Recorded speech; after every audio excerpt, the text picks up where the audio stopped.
Yeah, I was told to put some conclusions on the first slide.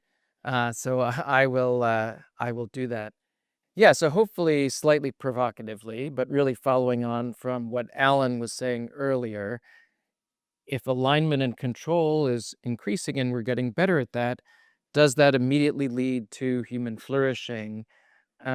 Maybe not. Why not? I think there might be quite a few reasons why not. But I'm going to sort of try to provide a little bit of a frame there that I think can help us when we think about some of the governance challenges and what is, in fact, or what in some worlds may be really imperative. I'm going to say a sort of four-part governance stack.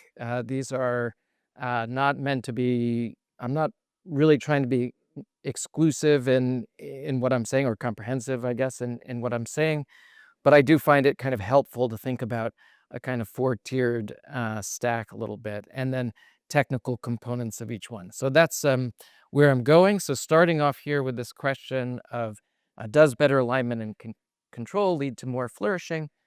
I think we've already heard today this idea about a safety performance trade-off.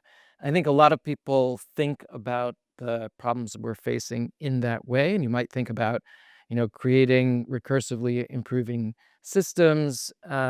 Maybe there's some risks as you're doing that. What are those risks? Maybe if we kind of push the limit there, there may be we maybe get to things that have more capability, but have some safety risks. Or maybe we make something more agentic, or as was said earlier this morning, maybe we're training on the things that we're using to monitor. Um, Maybe that'll be capability enhancing, but it might be risk enhancing as well. So I don't think it has to go like this, but it might. And so I think we're kind of in the world now where we're pretty much doing everything we can to optimize capabilities. And so what that world looks like is if we have better methods of alignment and control, such that for each point on the graph, there is better safety, that's just improving outcomes generally. But I guess one thing I just want to suggest very quickly is that we may get to a point where things look different, where the equilibrium of the systems that we're creating is something where we're actually saying, well, maybe we don't want to take a set of risks. Maybe there's something we don't want to do. And so the equilibrium is this kind of more endogenously, if you will, determined thing somewhere on this trade-off between safety and performance.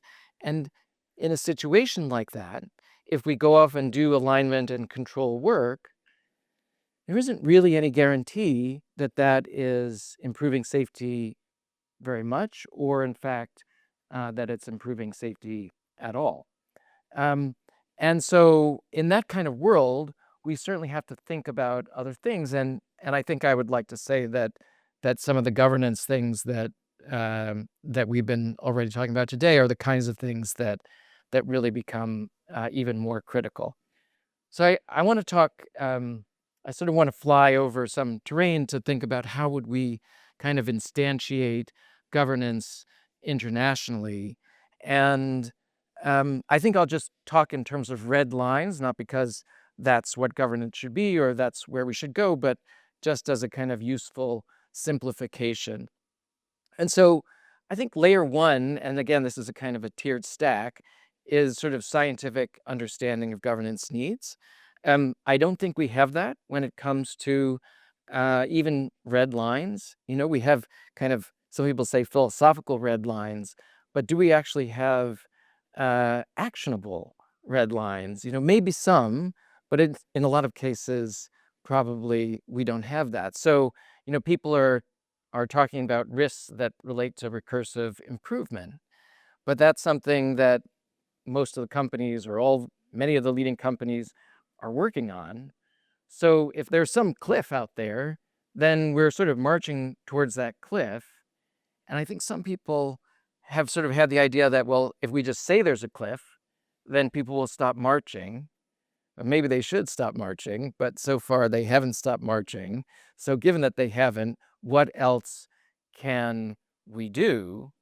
And I think one of those things is we have to identify where that cliff is. Where is the line such that if you cross that line, things are bad, and up to that line, things are good. And we need to identify that sort of thing all over the place. Or if it's a slippery slope, then we need to characterize that in a precise way that actually convinces people.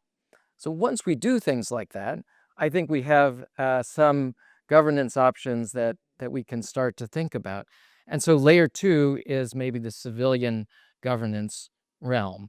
And here I think we have a lot of models. These models are not the only ones. There are actually a bunch of different things that we could do that would move the needle and help to set incentives internationally for not, let's say, crossing red lines, or for the sort of governance that we'd like to see.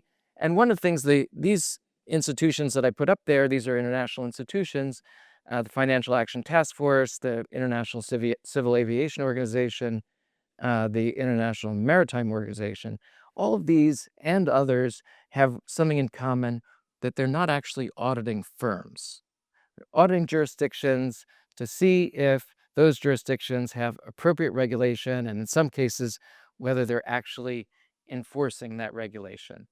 So that has some nice properties. Once that happens, then particular jurisdictions can provide incentives. They can say, well, we're not going to trade with you if you're violating rules. They can say, in the case of the Civil Aviation Organization, some states say, well, if you're violating ICAO rules, then you can't fly from that jurisdiction into our airspace. And that then provides a strong incentives, and things like the civil aviation ecosystem have led to incredible gains in safety that everybody in the world, in fact, benefits from. So that's the kind of thing that we could be doing also in the AI space, if we had some ideas about where the sort of red lines are, or the sorts of governance that we wanted. And maybe thinking about cloud governance is potentially a very fruitful sort of thing that we could do here, very similar to what the world has done in the financial space, where we all have the experience sometimes of being denied some financial resources, like your credit card doesn't go through because you've raised some red flags. And we can think about sort of some analogies in the AI space, and all the technical projects that relate to that. So third layer is what you might call the middle power security sphere. So this is sort of the IAEA, not the IAEA that many people, I think, in the international or the AI governance community talk about, but the IAEA as it exists in the world, where it's taken on the mandate of the Non-Proliferation Treaty, and essentially polices a regime where one set of major powers have a technology, and others abide by a set of guardrails and are subject to monitoring. And so, that's something that was politically possible during the Cold War, started from two rivals, really started just with the United States and the Soviet Union, that got together, thought this was a good idea, and sold it to the rest of the world. And there's probably no coincidence that it happened after the Cuban Missile Crisis, after there was really a worry about what proliferation could mean. So those sorts of monitoring and guardrails for the world broadly, not for the major powers, is the kind of thing that the world has done before. Now we get to the most difficult layer, and the most difficult layer, as you might imagine, is trying to figure out the major power security realm. And here, it's at each layer there are verification challenges. Actors only want to sign on if they think that other actors are abiding by the rules, but the verification challenges go up with each layer. And the level of verification required at the highest layer is such that I think it's fair to say we've never really had an agreement like that before. Of course, there's lots of arms control between major powers, but it's a case like with the Biological Weapons Convention, where it's not quite the case where there isn't a military substitute. In fact, the only reason why we got a Biological Weapons Convention was because there was, in fact, the military substitute of nuclear weapons. So we haven't done that kind of verification, but people have thought a lot about it, and I think we have a lot of thinking that we can draw upon when we're thinking about those challenges in this world. So I'm out of time, so I'll just say that I think these are hopefully some of the takeaways from the talk. I think all of these political challenges have correlates in technical challenges that I hope all of you will work on. Thank you.